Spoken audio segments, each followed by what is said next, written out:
At 2:47 in the morning, wire cutters slice through the final strand of fencing. Oberl Hinrich Steinbeck slides into the ditch on the far side of the perimeter. His heart pounds against his ribcage as he anticipates the sharp report of gunfire.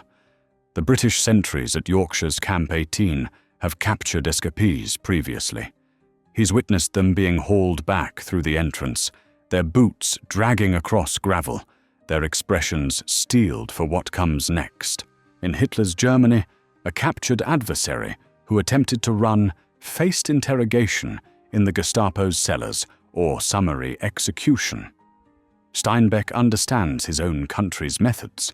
When flashlight beams trap him against a hedge 3 hours later, he raises his hands while mentally preparing his last statement. Instead, he encounters Lance Corporal Davies extending a cigarette. "Rather chilly for a midnight stroll, wouldn't you say?" Davies remarks, dusting mud from Steinbeck's jacket. No restraints materialize, no rifle striking his back, simply a measured return to the facility. Their footsteps crunch through frost as a flask of tea awaits them at the guardhouse. The officer on duty, a major sporting a Clark Gable-style mustache, peers up from his crossword, his expression resembling a headmaster discovering a student pilfering cookies, and poses the inquiry that will trouble Steinbeck for the next several decades. "Did you have a pleasant outing?" This wasn't compassion in any traditional understanding. It wasn't tenderness in the sentimental, cinematic manner. It represented something considerably more unusual and intentional, a deliberate choice to prevent warfare from transforming people into something monstrous.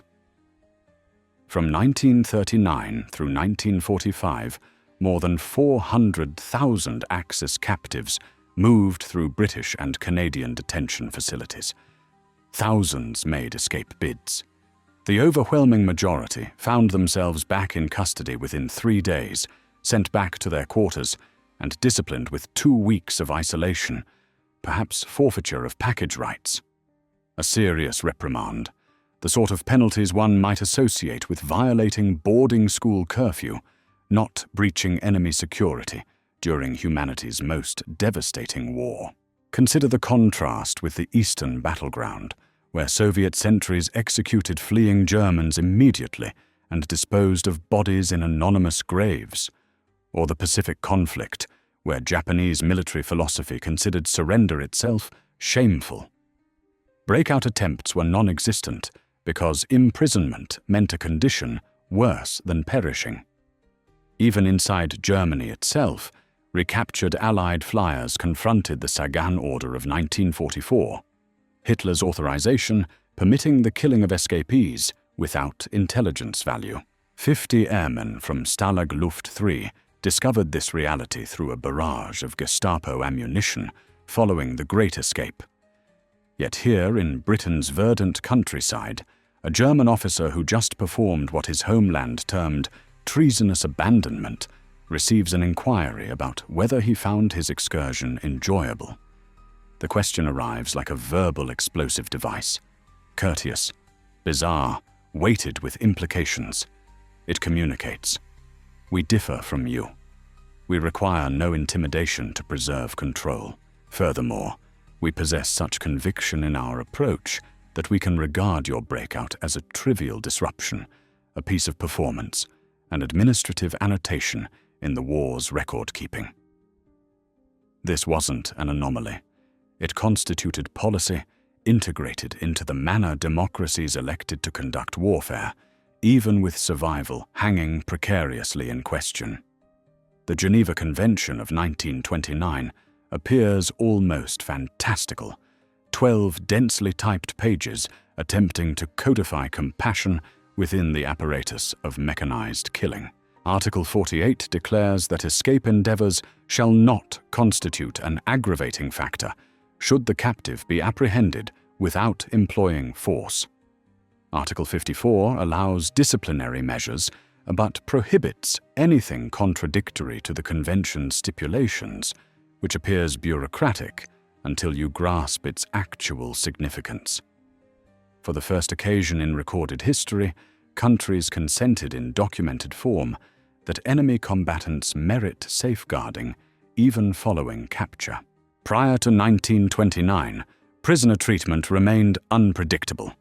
Throughout the Napoleonic conflicts, British prison vessels deteriorated in Portsmouth Harbour, while French sailors perished from typhus by the hundreds. During America's Civil War, Andersonville Prison claimed 13,000 Union troops through illness and malnourishment, not necessarily through cruelty, but through neglect, which produced identical decomposing casualties. The First World War intensified the emergency. By 1918, more than 8 million soldiers occupied camps throughout Europe without coherent regulations. German facilities worked Russian captives to death, extracting coal. British installations in Egypt watched Ottoman Turks succumb to dysentery because supply channels prioritized battlefield soldiers over prisoners. Therefore, in July 1929, representatives from 47 countries assembled in Geneva and accomplished something groundbreaking. They established enforceable criteria with inspection mechanisms. The International Committee of the Red Cross gained the authority to demand facility access, interview captives without supervision, and produce reports carrying genuine weight. Protecting powers, neutral nations advocating for warring countries' interests could challenge infractions. Britain designated Switzerland to oversee its handling of German POWs, while Germany selected the same for British detainees. It functioned as a diplomatic arrangement enforced by international embarrassment and the possibility of equivalent mistreatment. The Convention's escape provision proved brilliantly straightforward. Attempting flight became a disciplinary violation, not a military offense. Consider that differentiation. An offense suggests malevolence, disloyalty, something warranting severe punishment. A violation resembles a traffic citation, a missed deadline, a regulation transgressed, but not a moral failing. Article 50, limited solitary detention to 30 days. Article 51 outlawed physical punishment entirely. No whippings, no assaults, no brutality. Should a captive assault a sentry during escape, that changed matters. Aggression initiated criminal prosecution. But the simple act of cutting wire and fleeing earned you 2 weeks in isolation and a notation in your records. Britain formally adopted the Convention on October 10, 1929. When hostilities erupted 10 years afterward, the War Office already maintained ready protocols. Facility commanders obtained a 200-page handbook titled Treatment of Prisoners of War that referenced Geneva Articles precisely and supplemented British interpretations. Breakout endeavors require documentation. Recaptured individuals require medical assessment within 6 hours. Discipline must remain proportional and recorded. Officers retained ceremonial weapons like daggers and swords, decorative certainly, but still bladed instruments, because the Convention preserved personal dignity. This wasn't foolish romanticism. British intelligence recognized that strict Geneva adherence provided them advantage. Each instance of proper treatment toward a German officer weakened Nazi claims that the Allies were savages. Every cup offered to a returned escapee functioned as mental combat, a communication transmitted through Red Cross documentation stating, "Your commanders deceive. We honor the regulations. Perhaps you're supporting the incorrect cause." Flight Lieutenant Aidan Crawley, brought down over France in July 1941, reached Stalag Luft III and immediately commenced planning his departure. Not because sentries proved brutal, they weren't especially. Not because circumstances were unbearable, Red Cross supplies maintained his nutrition better than some English civilians experienced under restriction programs.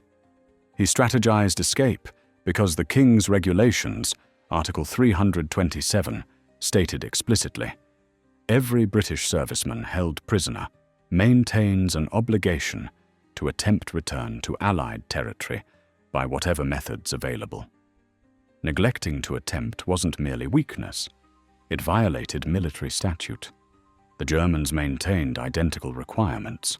Wehrmacht directives from 1939 specified that German troops must oppose captivity and pursue escape whenever strategically possible. The Luftwaffe advanced further, distributing a pamphlet to aviators titled "Should You Be Captured?" that described tunnel engineering, compass creation from phonograph components, and map hiding inside playing cards. Both adversaries regarded escape as combat's continuation. You might occupy space behind barriers, but hostilities weren't concluded until you ceased resistance. This mindset generated an unusual subculture.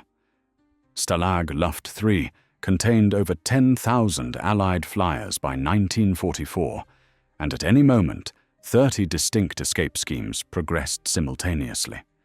X-organization operated like a business enterprise: tunneling director, intelligence director, forgery director.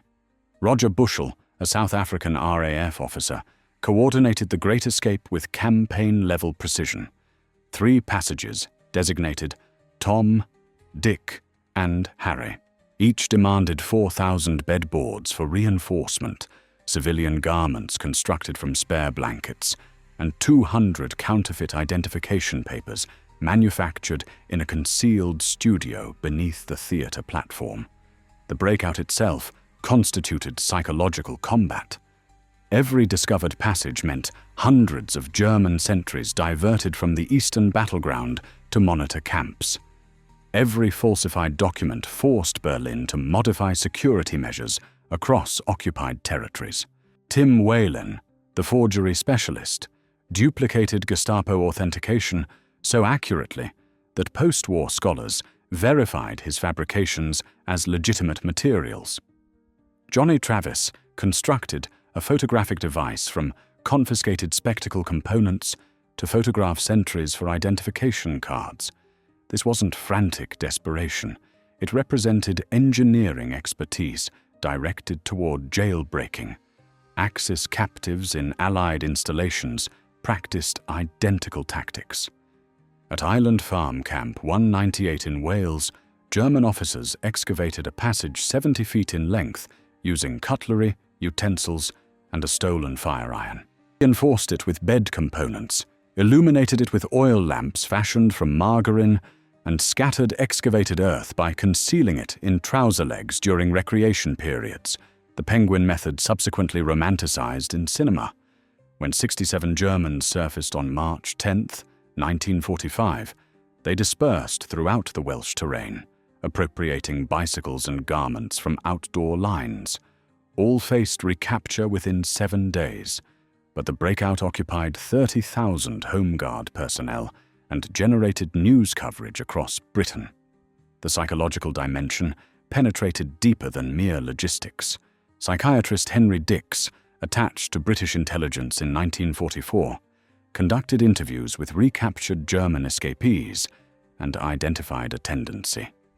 Individuals who pursued escape sustained superior psychological wellness compared to those who embraced captivity passively.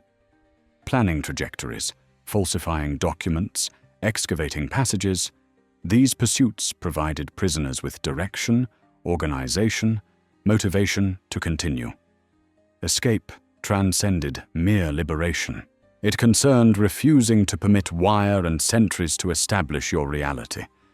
It meant affirming to yourself you remained a combatant, remained threatening, remained worthy of enemy vigilance.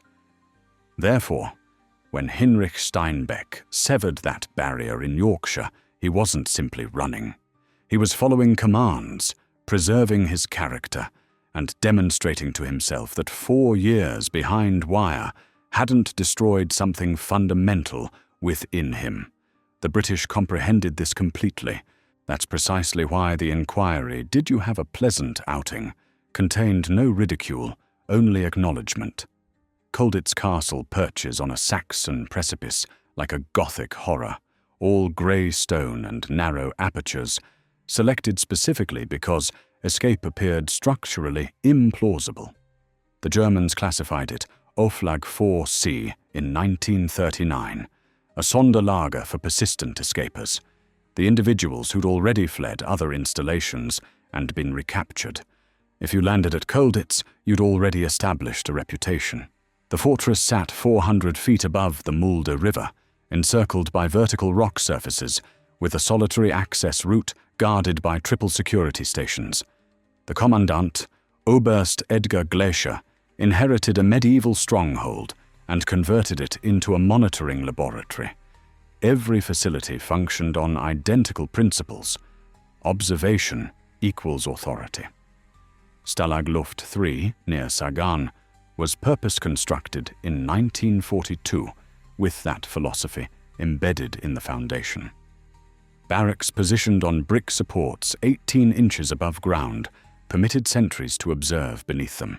Seismograph sensors buried along the boundary identified tunneling tremors. The Vorlager, the exterior compound, held administrative structures positioned to establish natural restriction points. Captives traveled past German headquarters to access the dining facility, guaranteeing daily facial identification. Observation posts stood 150 feet apart, generating overlapping searchlight illumination that eliminated all shadows after nightfall.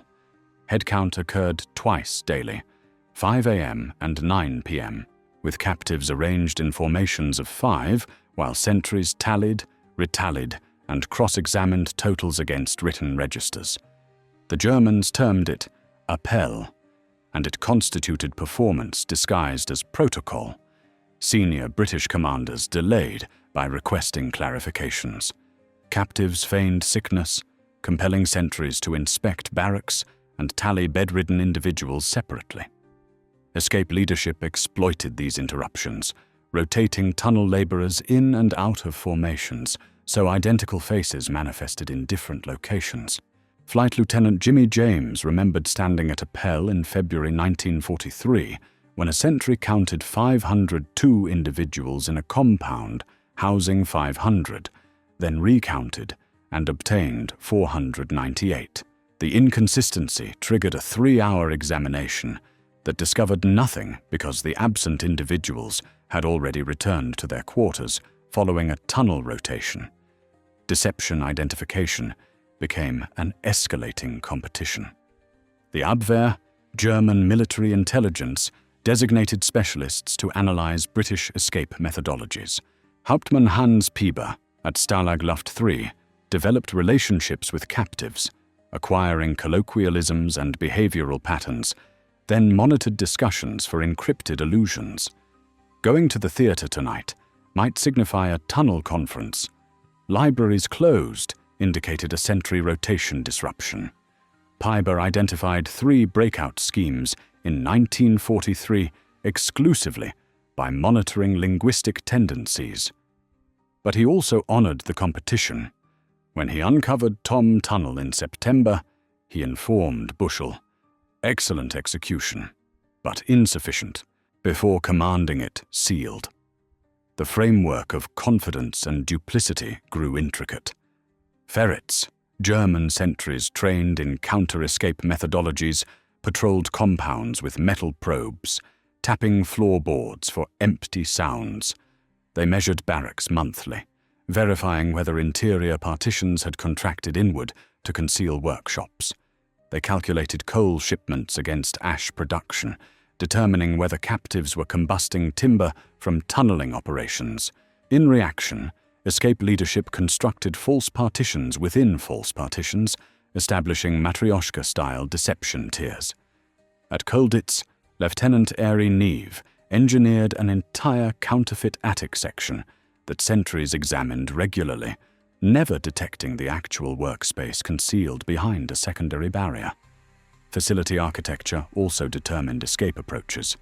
Level compounds like Stalag Luft III encouraged tunnels. Mountain installations like Colditz promoted climbing and disguise. Seaside camps near harbors tempted individuals to commandeer vessels. The Germans anticipated this, rotating facility commanders every 18 months to prevent familiarity generating laxity. But rotation also eliminated institutional awareness. A replacement commandant might not realize that the chapel floorboards had been substituted 6 occasions, or that the identical plumber had visited suspiciously frequently. Geography and administration became instruments, and both adversaries deployed them with exactness. The canines reached Steinbeck initially, 2 German shepherds pulling against restraints, barking without attacking, trained to contain rather than injure. Corporal Davies maintains his weapon directed downward, not at the captive, because standing directives from Camp 18's commandant are unambiguous. Escapees are to be apprehended, not killed. The procedure unfolds like machinery, hands examined for weapons, pockets emptied onto the frost-laden grass. A professional pat-down that's methodical rather than harsh. Steinbeck possesses sufficient English to comprehend the inquiries. How long have you been absent? Did you receive assistance? Where were you bound? He responds honestly, because deception accomplishes nothing presently, and because Davies extends that cigarette with authentic interest rather than hostile questioning. Warning discharges existed theoretically, but rarely practically at British installations. The regulations specified sentries could discharge weapons if an escapee declined to stop following 3 verbal directives, but marksmanship instruction emphasized shooting wide, projectile overhead or into earth ahead. The objective was mental submission, not fatalities. Facility documentation from 1943 demonstrates that of 347 breakout endeavors across 17 British POW installations, sentries discharged weapons only 12 occasions, striking precisely 0 captives. Contrast this to Flossenburg concentration facility, where SS sentries executed 112 attempted escapees in identical time frames, or Mauthausen, where the rabbit hunt custom saw sentries wagering on who could eliminate a fleeing prisoner fastest. Following initial apprehension comes the questioning chamber, though questioning overstates the intensity. Steinbeck occupies a wooden seat across from Captain Morris, the facility intelligence officer, who's more invested in technique than discipline. How did you sever the barrier? Tools from the workshop, stolen or fabricated? Did you analyze sentry rotation sequences? If so, whose rotation did you capitalize on? Morris documents notes not for military tribunal proceedings, but for facility security enhancements. Every breakout endeavor constitutes a complementary vulnerability assessment, exposing weaknesses requiring correction. When Morris discovers Steinbeck concealed in a coal transport vehicle, he immediately composes a directive requiring operators to inspect cargo areas before departing facility entrances. The captive inadvertently functions as a security advisor. Medical evaluation follows within 6 hours, mandated by Geneva procedures and verified by Red Cross inspectors who examine facility documentation quarterly. A British medical officer inspects for wounds sustained during escape or apprehension, frostbite on extremities, lacerations from barbed barriers, fluid loss. Steinbeck has moderate exposure from 3 hours in February temperatures, so he obtains dry garments, warm broth, and aspirin. The medical documentation enters his records, time-stamped and authenticated, because if he subsequently claims mistreatment, this record becomes proof. The War Office absorbed lessons from First World War controversies that documentation safeguards everyone. Captives from maltreatment, sentries from fabricated charges, Britain from international disgrace. Discipline arrives 48 hours subsequently, following a disciplinary proceeding that feels absurdly legalistic. Steinbeck stands before a committee of 3 British commanders while a translator recites the accusation: unauthorized departure from designated quarters, destruction of facility property, the severed barrier, appropriation of civilian clothing from a storage structure. He's permitted to speak in his defense, which he does, clarifying that escape constituted his military responsibility per Wehrmacht regulations. The senior commander acknowledges he's studied identical regulations and declares sentence: 14 days solitary detention, forfeiture of parcel rights for 1 month, reassignment to a higher security barrack. No assault, no brutality, no execution, just the bureaucratic processing of military jurisprudence, administered as if Steinbeck were a British enlisted man who'd absented himself without authorization rather than an enemy fighter who just attempted fleeing captivity. Solitary signifies a chamber 8 feet by 6 feet, containing a cot, covering, and container. Provisions delivered thrice daily. 30 minutes of movement in a walled enclosure each afternoon. Reading materials allowed following the initial week. It's isolating, but not savage, constructed to be monotonous rather than destructive. The psychological communication is transparent. We discipline the action, not the individual. You attempt escape because that's what combatants do. We apprehended you because that's what sentries do. Now you occupy isolation for 2 weeks, contemplating superior tunnel trajectories, and we strengthen the barrier. The conflict continues. Major Peter Tunstall earned the designation the Cooler King before Steve McQueen cinematized it. 14 escape endeavors, 14 recaptures, 14 periods in solitary detention across 3 different installations. By his 12th attempt in October 1944, the sentries at Stalag Luft III recognized his features better than their own offsprings. When he surfaced from yet another passage only to advance directly into a patrol, the Feldwebel actually chuckled. Not cruel derision, but exhausted acknowledgement. "Herr Major," the sergeant stated in fractured English, "perhaps next occasion you acquire a map. Yes?" Then he extended Tunstall his canteen for the return journey. This wasn't regulation. This was something more unusual, a reciprocal recognition that the escape competition maintained regulations both adversaries honored, and within those regulations, compassion could emerge. The British perfected transforming recapture into absurdist performance. At Camp 21 in Cumbria, Wing Commander Douglas Bader, double amputee, serial escapee, legendary aviator, was discovered concealing in a laundry transport in March 1943. The duty commander, Flight Lieutenant Harding, observed Bader's artificial limbs coated in soil and exhaled. "Good God, Douglas, those cost the RAF £40 each. Did you have a pleasant outing?" Bader, never inclined toward sentimentality, retorted, "Lovely stretch of the legs, actually." Both individuals laughed.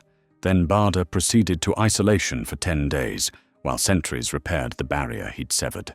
The expression, "Did you have a pleasant outing?"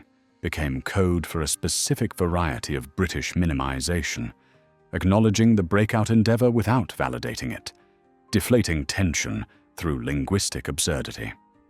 It manifested in at least 17 verified recapture occurrences between 1941 and 1945, each occasion diffusing what could have become violent confrontation. When Oberleutnant Karl-Heinz Pahl was hauled back to Island Farm following 48 hours of liberty in April 1945, the facility adjutant, a Captain Morrison with a handlebar mustache directly from Victorian illustrations, posed the inquiry while serving tea, actual tea in porcelain vessels.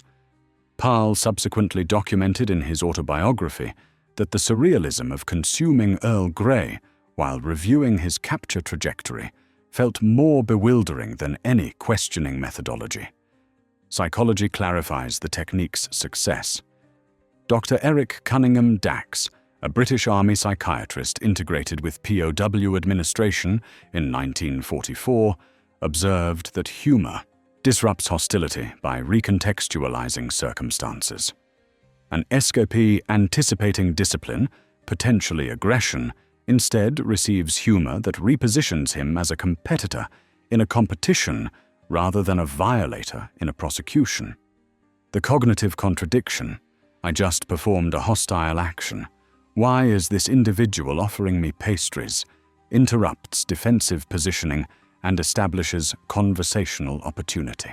Dax's documentation to the War Office contended that tea and irony recapture procedures reduced subsequent escape endeavors by 22% compared to installations employing harsher disciplinary reactions, because captives internalized the communication that escape was pointless performance rather than significant opposition.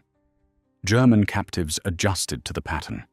When 7 Luftwaffe officers tunneled from Grisadale Hall in the Lake District in November 1941 and faced recapture within 72 hours, they anticipated isolation upon returning. Instead, the commandant arranged a meal, sentries and escapees together, where he acknowledged the endeavor's boldness before declaring their discipline. The Germans sat bewildered as British commanders raised glasses, posed technical inquiries about tunnel circulation, and authentically praised the quality of falsified identification documents. One escapee, Lieutenant Franz von Vera, who subsequently succeeded in reaching Germany via Canada, characterized the experience as fighting a conflict where the adversary refuses to despise you. It's remarkably unjust. This methodology had boundaries. Aggression during escape transformed everything.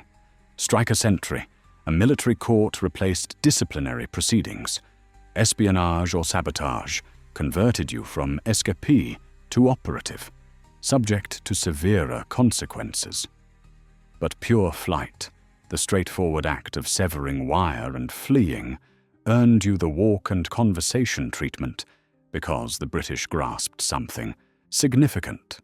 Treating enemy captives with decency wasn't fragility. It was militarized civility, demonstrating that democracy could preserve principles even when Nazi Germany abandoned them completely. Every cup of tea constituted a minor triumph. Every ironic inquiry a reminder that some countries refuse to permit total warfare to eliminate fundamental compassion. Stalag 326 near Sena in northwest Germany contained 310,000 Soviet captives between 1941 and 1945. Approximately 200,000 perished. Starvation, typhus, execution, exposure. The calculation is straightforward and appalling. A 65% mortality proportion that converted the facility into a slaughterhouse with barbed barriers. Breakout endeavors occurred daily during the initial 6 months because Red Army combatants hadn't yet absorbed what the Germans did to recaptured Soviets. The instruction arrived rapidly. On September 18, 1941, 18 Russians severed through wire during a downpour. Sentries recaptured 14 within an hour and positioned them in the Appellplatz, the roll call square, before 40,000 captives. No court, no proceedings. An Obersturmführer recited a solitary statement. Escape is sabotage. Sabotage is terrorism. Terrorists will be executed. Then the automatic weapons commenced. The remaining 4 escapees stayed free for 3 days before Polish civilians, motivated by rewards of 2 pounds of sugar per captured Soviet, surrendered them. The Germans hauled them back to Stalag 326 and performed something worse than execution. They denied food for 2 weeks, exhibiting the starving individuals in a cage as cautionary display. 1 perished on day 9. The surviving 3 were executed on day 15, when they could no longer rise. Afterward, breakout endeavors at Soviet POW facilities declined by 90%, because captives comprehended the equation: certain gradual death inside versus certain rapid death outside. The Eastern battleground functioned under different principles. Hitler's Commissar Order of June 6, 1941 required immediate execution of Soviet political officers. No proceedings, no Geneva safeguards, just projectiles. The Barbarossa Directive explicitly exempted Soviet captives from international law because the USSR hadn't ratified the 1929 Geneva Convention. Stalin reciprocated with Order 270 in August 1941, declaring captured Red Army combatants traitors to the homeland. If you survived German captivity and returned home, the NKVD arrested you for disloyalty. Combatants knew this. So did the Germans. It established an existential trap. Escape meant German projectiles, survival meant Soviet labor camps. Contrast this with Stalag Luft III. When Roger Bushell's Great Escape succeeded in extracting 76 individuals through the passage on March 24, 1944, the Gestapo recaptured 73 within 2 weeks. Hitler, infuriated, commanded all executed. Luftwaffe officers, Bushell's German captors, objected directly to Hermann Göring, contending that murdering POWs violated military dignity and would trigger Allied retaliation against German captives. Göring negotiated down to 50 executions, still horrific, but revealing a critical reality. Within the Wehrmacht, institutional opposition to atrocity still existed. The Eastern battleground maintained no such limitations. Soviet escapes confronted summary execution not as anomaly, but as policy codified in written commands. Implemented by combatants who'd been instructed, slaves were Untermenschen, subhuman.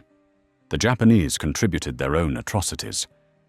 At Cowra POW facility in Australia, 1,104 Japanese captives organized a mass breakout on August 5, 1944. Not to escape, but to perish fighting, because Bushido philosophy made captivity itself dishonorable. They fashioned weapons from barbed wire and sporting equipment, overwhelmed sentries in a suicide assault, and 234 were eliminated in the resulting engagement. Australian forces recaptured 334 within 7 days, treating them medically and returning them to the facility. The captives were astonished. Many anticipated execution. Some requested it. The Australians declined, maintaining Geneva procedures despite the mass aggression. For the Japanese, this compassion was incomprehensible, establishing psychological emergency that facility psychiatrists struggled to resolve. Soviet installations for German POWs reflected the savagery Germans had inflicted. Of 3.15 million Wehrmacht combatants captured by the Red Army, approximately 1.1 million perished in captivity. Exposure in Siberian labor facilities, starvation on 400-calorie daily provisions, execution for minor violations. Escape from facilities like Stalag 7491 near Stalingrad was theoretically achievable. Sentries were often inadequately trained conscripts, but practically suicidal. The Kazakh steppe provided nowhere to conceal. Temperatures descended to -40 Celsius in winter, and local populations maintained directives to eliminate German escapees immediately for rewards. The few who attempted were typically discovered frozen within 48 hours. This constituted the environment that made British tea and irony so jarring. In a conflict where escape meant death across 80% of battle lines, Western Allied facilities functioned in a parallel moral dimension, one where regulations still mattered, where enemy combatants remained human, where inquiring, "Did you have a pleasant outing?" wasn't cruelty, but evidence that civilization could endure even history's darkest period. Heinrich Steinbeck departed British captivity on June 23, 1948, 3 years following Germany's capitulation. Repatriated to a devastated Hamburg, where debris outnumbered structures, he transported 2 possessions, a worn suitcase and a document from Major Thomas, the Camp 18 commandant. verifying his proper conduct during imprisonment. That document, bureaucratic, ordinary, marked with official authentication, secured him employment as a translator for the British occupation authorities because it demonstrated something uncommon in post-war Germany: an adversary vouching for you. Steinbeck preserved it in his desk compartment for 40 years, alongside the recollection of tea served following recapture, the surreal inquiry about his outing, the peculiar decency that never made sense until he compared experiences with other veterans. The 1949 Geneva Convention, revised in August after the destruction settled, advanced the 1929 structure but added enforcement. Article 93 explicitly prohibited reprisals against POWs for breakout endeavors. Article 92 required that discipline must be of identical character as violations by the captor's own personnel, signifying that if British combatants received 14 days detention for unauthorized absence, German captives merited equivalent treatment. The International Committee of the Red Cross obtained permanent inspection jurisdiction, not as privilege, but as legal entitlement. The revision passed by unanimous decision because every country at the conference had witnessed what occurred when regulations vanished. Stalag 326's mass graves, the Bataan Death March, Soviet facilities where mortality exceeded 60%. British handling of Axis POWs became Cold War propaganda resources. When Stalin accused Western democracies of fascist inclinations in 1947, Britain responded by releasing Red Cross inspection documentation showing German captives obtained 3,000 calories daily, while British civilians endured rationing limitations of 2,400. When the USSR refused to repatriate German POWs until 1956, a full decade following war's conclusion, Britain indicated its own documentation. 98.7% of German captives repatriated by December 1948 with verified health assessments and transportation logistics. The moral superiority was strategic positioning, certainly, but also authentic. A system that had handled adversaries like humans now employed that history as proof of ideological advantage. The escaper culture left unexpected inheritances. Tim Wallen, the Stalag Luft III forger, established a post-war profession as a security advisor, instructing banks how to identify fraudulent materials using methodologies he developed falsifying Gestapo documents. Johnny Travis's improvised photographic device became an educational exhibit at the Imperial War Museum, illustrating engineering resourcefulness under limitation. Roger Bushell perished in the Great Escape Massacre, but the 23 survivors transmitted his philosophy forward. Resistance isn't exclusively military. It's psychological, creative, the refusal to accept that circumstances establish limitations. German escapes who experienced British compassion became connections in reconciliation initiatives. Franz von Vera, the one who succeeded fleeing Canada to reach Germany via America, perished in 1941 before witnessing war's conclusion, but his autobiography, published posthumously, described British captors with reluctant admiration. Karl-Heinz Pahl, recaptured at Island Farm, returned to Wales in 1983 for a facility reunion where British veterans and German former captives shared stories over beer, laughing about tunnel collapses and falsified identification documents that deceived nobody. The absurdity of inquiring, "Did you have a pleasant outing?" became shared legend, evidence that even in war's apparatus, individual humans could select compassion over cruelty. Modern military law enforcement owes obligations to 1940s POW procedures. The Uniform Code of Military Justice, established in 1950, borrowed Geneva Convention language on proportionate discipline and due procedure. NATO's detention criteria for enemy fighters refined through Korean and Vietnam conflicts, mirror British facility protocols, medical assessments within 6 hours, documented questioning, legal advocacy at courts. The reasoning persists. Treating captives humanely isn't sentimental idealism, but strategic realism. It preserves morale among your own forces, denies enemy propaganda, and establishes post-conflict routes to reconciliation.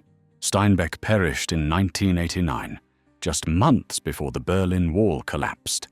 His son discovered the commandant's document while organizing estate papers alongside a worn notebook containing meticulous illustrations of Camp 18's configuration. Barrier positions, sentry rotations, the passage route that failed. On the concluding page, in careful English practiced over decades, Steinbeck had inscribed, "They could have executed me. Their regulations stated they didn't have to. That selection, that small compassion in a merciless era, instructed me more about civilization than any philosophical text. We lost the conflict. Perhaps we deserved to. But they achieved something greater. They demonstrated humanity endures even when humans become monsters. That document, that outing, that inquiry posed with dry British minimization. These weren't footnotes. They were proof that when the world combusted, some individuals chose to transport water instead of gasoline, and in choosing, they constructed the structure that still administers how democracies conduct warfare, handle adversaries, and establish what it means to remain human when everything contends for becoming something lesser.